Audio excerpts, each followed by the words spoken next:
ए जी अरे मामा हुआ के झूमे डरिया।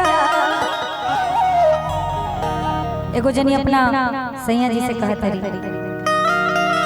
कि ए जी मामा हुआ के झूमे डरिया।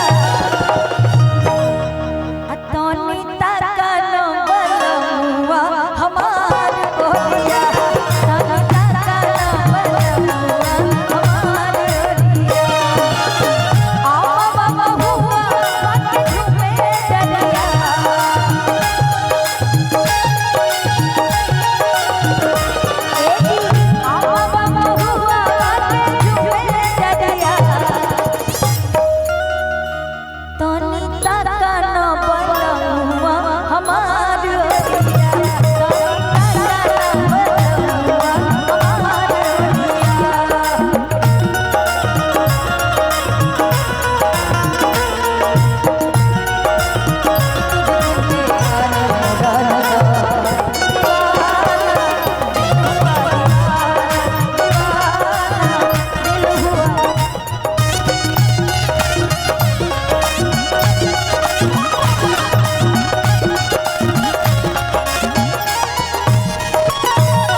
बाबा मोजोरी कोइले महुआ कुचाई गइल।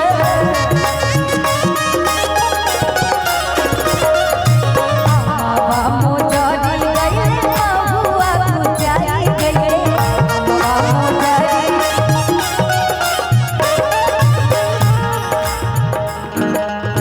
रास्ता बात भरी गइले कुली डरिया।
अच्छा इनकर देवर के बाई इनकर देवर बनबा कि नहीं?